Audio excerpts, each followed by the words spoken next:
Love ಜಿಹಾದ್ಗೆ Congress ಪಕ್ಷದ ಹುಬ್ಬಳ್ಳಿಯ corporate ಮಗಳ ಭೀಕರ ಹತ್ಯೆಯನ್ನ ಖಂಡಿಸಿ ಪ್ರತಿಭಟನೆ ಮಾಡಲಾಯಿತು. ನಿನ್ನೆ ನಡೆದ BVB ಕಾಲೇಜ್ ಹುಬ್ಬಳ್ಳಿಯಲ್ಲಿ ವಿದ್ಯಾಭ್ಯಾಸ ಮಾಡುತ್ತಿದ್ದಂತಹ ನೇಹಾ ನಿರಂಜನ್ ಹಿರೇಮಠ ಎನ್ನುವಂತಹ ಹಿಂದೂ ಹುಡುಗಿಯನ್ನ ಫಯಾಜ್ ಎಂಬ ಜಿಹಾದಿ ಬರ್ಬರವಾಗಿ ಹತ್ಯೆ ಮಾಡಿ ಅಮಾನವೀಯ ಕೃತ್ಯ ಎಸಗಿದ್ದಾನೆ. ಇದಕ್ಕೆ ಹಿಂದೂ ಸಂಘಟನೆ ಹಾಗೂ ಗ್ರಾಮಸ್ಥರಿಂದ ಆಕ್ರೋಶ ವ್ಯಕ್ತವಾಗಿದ್ದು, ಇಂಥವರಿಗೆ ಸರ್ಕಾರ ಕಠಿಣ ಶಿಕ್ಷೆ ನೀಡಬೇಕೆಂದು ಒತ್ತಾಯಿಸಿದರು. ದಯವಿಟ್ಟು ಸರ್ಕಾರ ಇದಕ್ಕೆ ಕೂಡಲೇ ಕ್ರಮ ತೆಗೆದುಕೊಳ್ಳದೆ ಹೋದರೆ ಮುಂದೊಂದು ದಿನ ಇಂತಹ ಘಟನೆಗಳು ಪ್ರತಿ ಗ್ರಾಮದಲ್ಲಿಯೂ ನೋಡಬೇಕಾಗುತ್ತದೆ.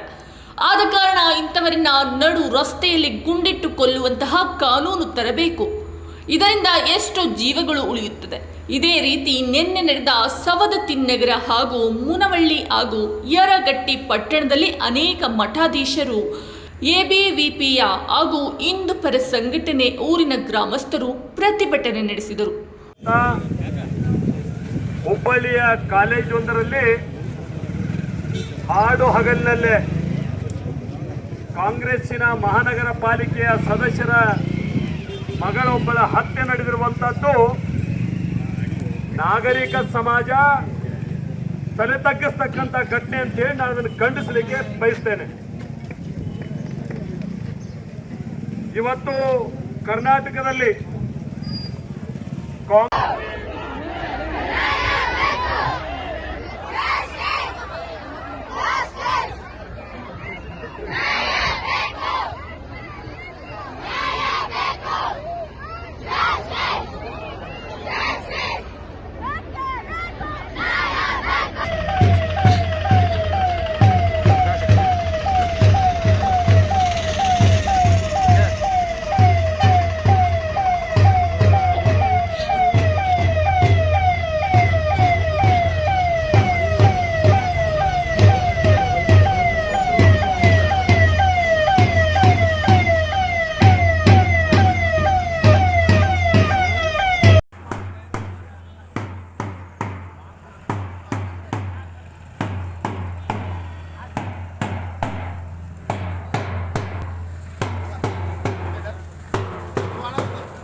ರಕ್ತದ ಕಣಕಣ ಕುದಿಯುತ್ತಿದೆ.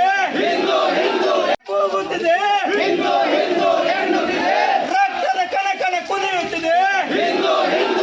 ಪೊಲೀಸ್ ತನಿಖೆ ಅಂತ ಗೊತ್ತಾಯ್ತು, ಅದು ಕುಕ್ಕರ್ ಬಾಂಬ್ ಅಂತ ಹೇಳಿ ಅವತ್ತು TK ಶಿವಕುಮಾರ್ ಹೇಳಿದ್ರು, ಅವರು ಮುಸ್ಲಿಮ್ರೆಲ್ಲ ನಮ್ಮ ಬ್ರದರ್ಸ್, ಅವ್ರನ್ನ ಭಯೋತ್ಪಾದಕರಂಗೆ ನೋಡ್ಬೇಡ್ರಿ ಅಂತ ಹೇಳಿ. ನಾವು ಎಲ್ಲ ಮುಸ್ಲಿಮರನ್ನು ಭಯೋತ್ಪಾದಕರಂತ ಹೇಳೋದಿಲ್ಲ, ಅವರೆಲ್ಲರೂ ನಮ್ಮ ಬ್ರದರ್ಸನ. ಯಾರು ಈ ದೇಶದ ಅನ್ನವನ್ನು ತಿಂದು, ಈ ದೇಶದ ಗಾಳಿಯನ್ನು ಕುಡಿದು, ಈ ದೇಶದ ನೀರನ್ನು ಕುಡಿದು ಈ ನೆಲಕ್ಕೆ ದ್ರೋಹ ಬಗೆತಕ್ಕಂಥ ದೇಶದ್ರೋಹಿಗಳು ಏನಿದಾರಲ್ಲ, ಅವರಿಗೆ ನಾವು ದೇಶದ್ರೋಹಿ ಅಂತ ಹೇಳ್ತೀವಿ.